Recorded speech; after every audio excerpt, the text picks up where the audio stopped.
Well, hello and welcome to the Shifts and Pucks Newspack for Monday, January the 23rd. Of course, you can follow us on Twitter at Shifts and Pucks, Facebook.com Shifts and Pucks, YouTube.com Shifts and Pucks, Twitch.com Shifts and Pucks.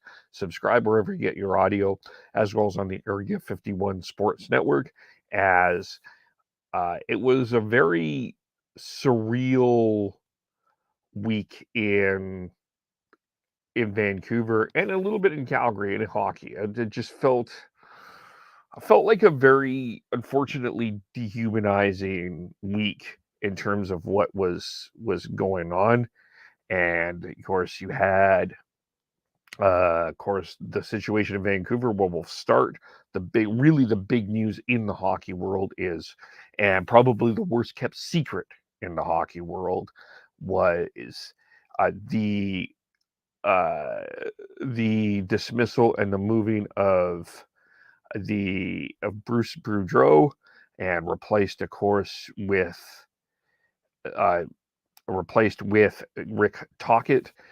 This was reported a couple of weeks ago, and it just turned out as the process was going forward and the reports were coming out, it certainly looked like a situation where everything played out the way that the reports were coming out. Uh, Tocchet was going to take over, as this week was going on. We saw the situation where the reports were that the announcement was going to come Sunday or Monday that Rick Tocchet was going to take over. He did. The last game was going to be Sunday against Edmonton. It was. And the Canucks fans gave this a very emotional goodbye to a guy that I genuinely think they fell in love with. And it's hard not to love Bruce Boudreau. I think that even non-hockey people connected to Bruce Boudreau, on a real human level. This wasn't just a hockey story. This is how you treat a person that you are going to relieve story. This was a situation where, and he went on Sirius Radio today, and he talked about he knew his job was on the line since October the 8th. This was a guy that knew he was in trouble from the beginning of the regular season. And if you listened to the Rutherford and Alvin press conference, Alvin pretty much admitted that Boudreau was not his guy. He had that question from the very beginning, and ultimately, um, that I think became a sense of tension. And although Alvin tried to talk this through, and he said that Alvin said he made this decision recently, I think everyone knew that he did not. I think everybody knew exactly what was going on. And part of this is what Jim Rutherford was talking about in terms of he was being too honest and too direct, and he felt he had to snip it as the was the word that he zip it was the word that he used. And I you know I don't and he ended up blaming the speculation, and I think that is a little bit of a pass of the buck, to be honest with you, with Jim Rutherford and Patrick Allvin. I, I I think hindsight being all that is told here, I think the way that this should have been handled is, as unpopular as it probably would have been, they should have tried to find a new staff to start the season, or earlier, even in November, when it really looked like that was the end. I just think that they let Boudreau hang on for far too long, even though everybody knew what was going on. And I don't think that this was, I think what resonated here is this is not a way to treat an employee. This is not a person to treat the way that you treat someone who is working for you in a public forum. And when you say it publicly or saying to somebody, we're actually looking for someone else to do your job. By the way, do your job. It just played out exactly how the media reported it. So I don't think that this is something that you can blame media. I don't think that this is something that you can blame Twitter personally. I think this is something that the Canucks organization needs to take some ownership of.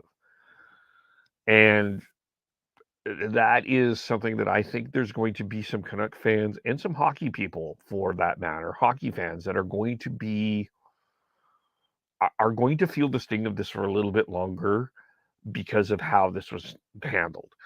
And just from a very human level, it just felt cold. And it does bring Rick Tocchet in a very awkward position. And I think you have to kind of, it's not a great start for Rick Tocchet, and you've kind of felt this pall in the air where I think a coaching change can usually bring a fresh perspective into the air. It was a bit of a funeral, I felt, watching this press conference yesterday. That's not to say that I didn't think that Rick Tocchet came off very well. I thought Rick Tocchet was as honest and as fresh and as fair as he possibly can be. I clearly think that they had a plan coming in terms of what they wanted to communicate, in terms of how this was communicated, for sure. But I think overall, this puts Tocchet off on the wrong foot, and pardon the pun, because that's one of the assistant coaches. But I also think it's fair to make and allow Rick Tocchet to make his own decisions and develop this team. I think I don't think this is unsimilar to what the Flames did a couple of years ago when they replaced Jeff Ward with Daryl Sutter. I think this is the same thing. You want Tocchet to establish that identity of the way that you want to play going forward. And I think I don't have an issue with the coaching change. I think it's understandable. What I have an issue with is, and I think everybody has the issue with, is how this was done. I think in terms of Rick Tocchet coming in, I think I get a different type of voice, and I think bringing in Sergei Gonchar is a very interesting move, and Adam Foote as well, keeping Mike Yeo as well. And I think in terms of development, especially on defense, I think I can't help to think what a guy like Jack Rathbone is going to learn from both as Sergei Gonchar and Adam Foote. I've talked about this with Moritz Seider in Detroit, or having a Luke Nicholas Lidstrom to chat with. I think this is a great opportunity for a Jack Rathbone, even a Quinn Hughes, to learn from really good defensemen.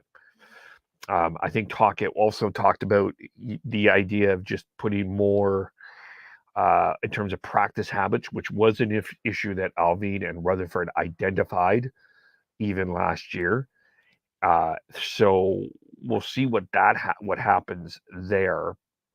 And in terms of why he's wanting Pettersson and Hughes, Tocchet is to lead more of those. He's going to rely on players that he's played before Garland, OEL, and Luke Shen. Now, he did talk a lot about OEL in terms of that relationship, and there were reports that there was a rift between them.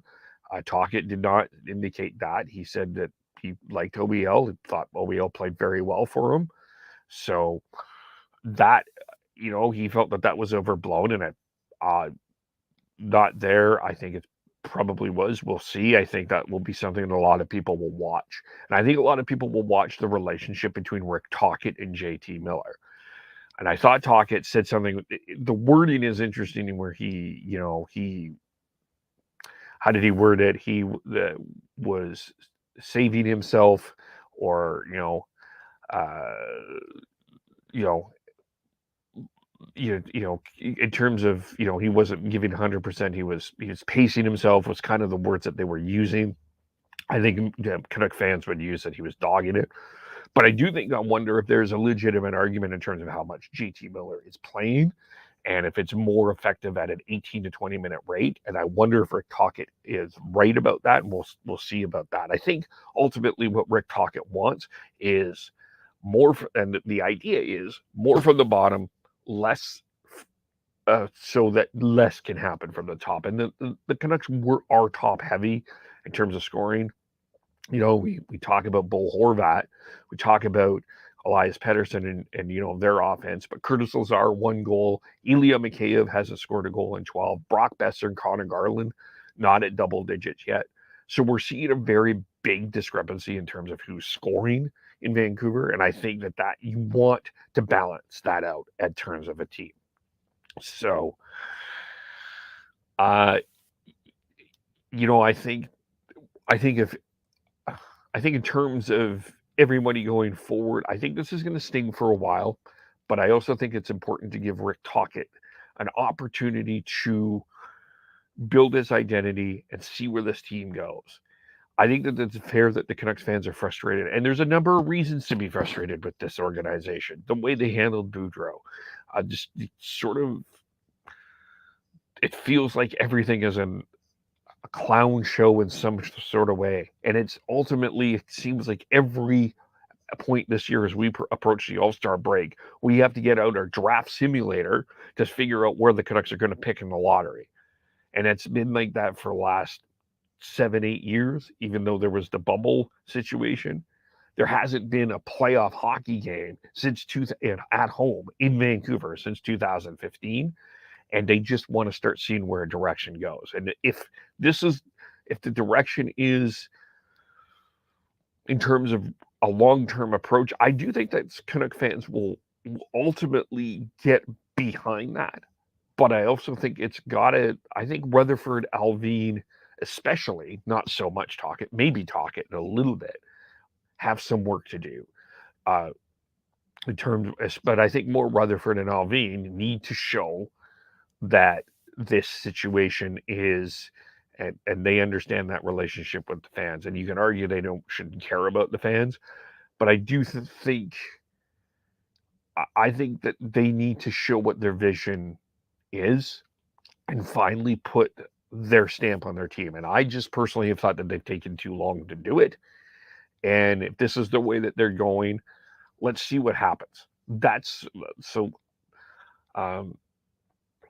Acknowledge the anger and but know that this is an awkward situation for Rick Tocchet, Sergei Gonchar, Adam Foote, even to a lesser extent Mike Yeo. And let's not forget Trent Cull in this situation, who has been up and down with Abbotsford and then with Vancouver, and then he loses his job as well. Just a very unfortunate situation for everyone involved. And I think the hockey community will continue to be angry for a while. And I think this will move forward. But I hope that we see Bruce Boudreau again. And I think he said he wants to coach again. I think he'll be around and we'll see him in the public eye. I just think he has too much charisma not to be in front of the public eye. And we'll see what happens there in terms of that. So that's the Vancouver story in terms of what my thoughts are on the Boudreau Tocchet situation in a nutshell. I don't have really, in terms of that, in terms of what to expect in terms of the year, I will wait and see. They had their first practice today. Just genuinely curious if we've got some line combinations out here for the first practice, and then we'll move on to the Flames, who also had a very interesting weekend. So the practice lines were Horvat, Studnicka, Besser, Miller, Dries, Garland, Pettersson, Mikheyev, Kuzmenko, Lazar, Joshua, Lockwood, Peterson, OEL, Shen, Hughes, Myers, Dermott, Burrows, and Stillman. And of course, Ethan Bear, who neither face of controversy, unfortunately, had lost a dog as pet and wasn't playing. And I think very sympathetic to what Ethan Bear has been through. Got some mocking on social media from someone, but a big condolences to Ethan Bear.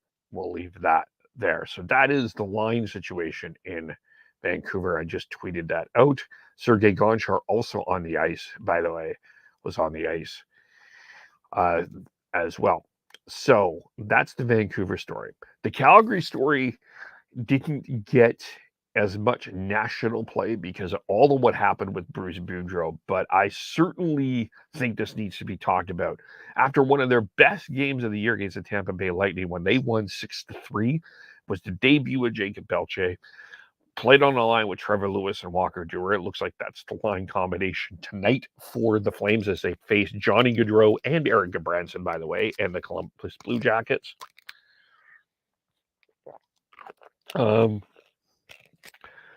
Sutter was asked about Pelletier, and he said his piece, what number was he? And it was just a really sarcastic play, long way to play in the NHL.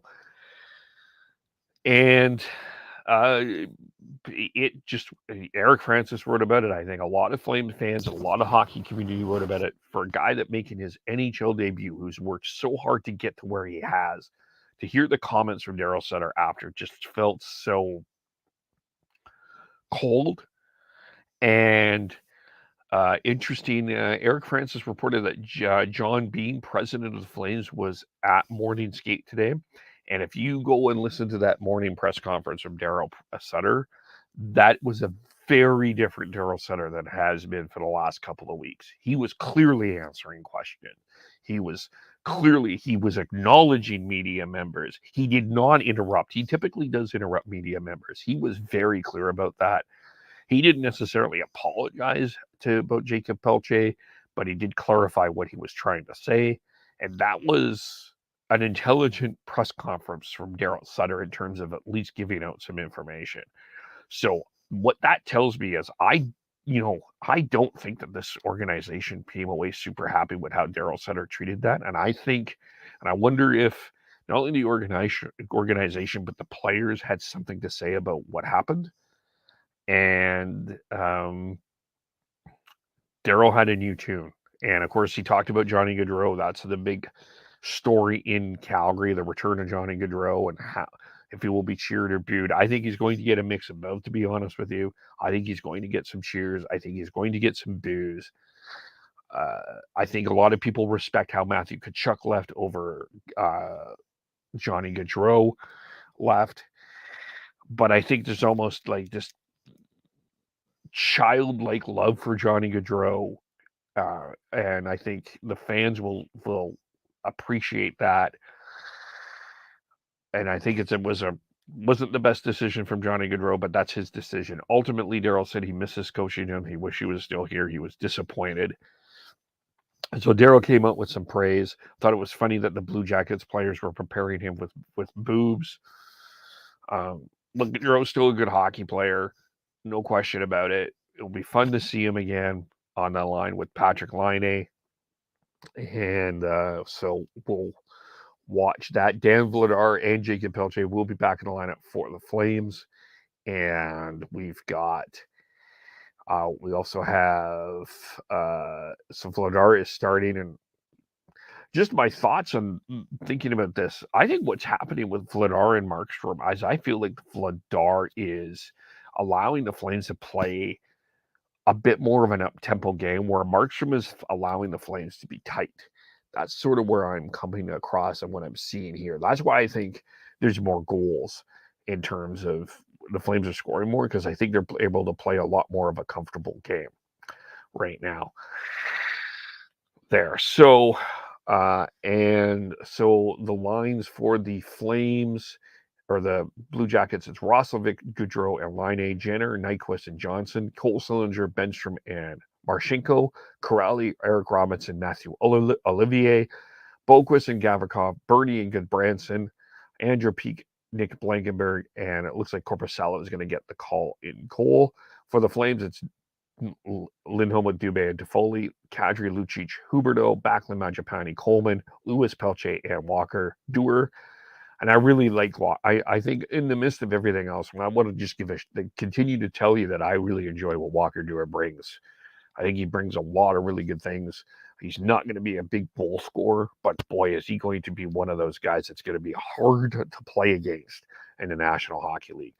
Defensively, Anderson, Hanifin, Tanev, Uyghur, Stone, Zadorov, and the scratches are Mackey and Adam Ruzicka. There are 3 other games in the National Hockey League today. We've got, we'll start in Toronto and the New York Islanders, who are chanting "Fire Lou Lamoriello." 23-20-5 taking on the Toronto Maple Leafs. Islanders will bring in Ilya Sorokin to start in goal. The Leafs will have Ilya Samsonov to start in goal for the Leafs. Panthers 23-20-5 taking on the Rangers. You've got Alex Lyon starting in goal for the Panthers. Sergei Bobrovsky's out with an injury. And for the Rangers, Igor Shesterkin gets to start. The Buffalo Sabres taking on the Dallas Stars. Craig Anderson getting the start for Buffalo. And you've got Jake Ottinger starting for the Dallas Stars. And so the 4 games. Now, the 3 stars of the week came out, and so spend some time talking about them. Zach Hyman is the first star, and how do you not? It's hard not to not like Zach Hyman. He had 4 goals, 5 points, or 5 assists, 9 points in 3 games. He was working really well with McDavid. Set a nice pass to McDavid that sent him all alone against the Canucks on Saturday. He has 57 points, or the Oilers do. He set up Warren Fogel's game winner against the Kraken. The multi-goal game against the Lightning, 4-point night against the Canucks. He's just continues to bring just a positive vibe around that Edmonton Oilers team. He's been Ken Holland's best acquisition in terms of what he's brought. So Zach Hyman, first star. Steven Stamkos, second star. 500 goals, 6 points this week. 1 assist against the Kraken, and snapped that winning streak. A hat trick against the Canucks, included his 500th goal, and the Canucks gave a nice standing ovation. He scored a goal against the Oilers, and they're so, and Stamkos reminds me of Marcel Dion in terms of just a guy. Of course, he's got a cup. Dion doesn't, but it's sort of a guy that has been buried under the other superstars in this National Hockey League, the McDavids, the Matthews, Ovechkins, Crosbys. A guy that you should find and is a superstar in this league, but there's so many other people that you don't always pay attention to. So, but Steven Stamkos is your second star. And the third star is Trevor Zegras. 8 points in 4 games. 2 points in a 4-3 overtime loss to the Penguins, 1 assist in a loss to the Flyers, 2 points in a win against the Columbus Blue Jackets on the 19th, and 3 points in a 6-3 loss to the Buffalo Sabres. The Ducks continue to stumble along here, but Trevor Zegras continues to be a star in this league and is fun to watch. And, that's something there to keep an eye on for sure, in terms of if you're watching the Anaheim Ducks. Trevor Zegras is certainly someone to watch. So Hyman, Stamkos, Zegras are the stars of the week. The other story that didn't get much attention is Cole Caulfield's season ends this weekend. A lot of talk about how that was handled here by the Montreal Canadiens here. His season's over, and so unfortunate for him, unfortunate for the Canadiens as well. That guy, that he is not back for the rest of the year. There's another star that lost his was going to end the season as well, and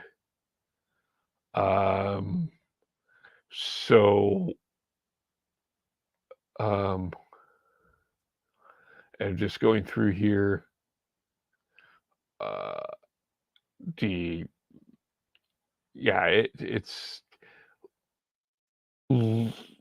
felt for a lot of people that the way the Canadiens handled this when this was announced on Saturday, or I'm looking at Eric Engel's tweet here.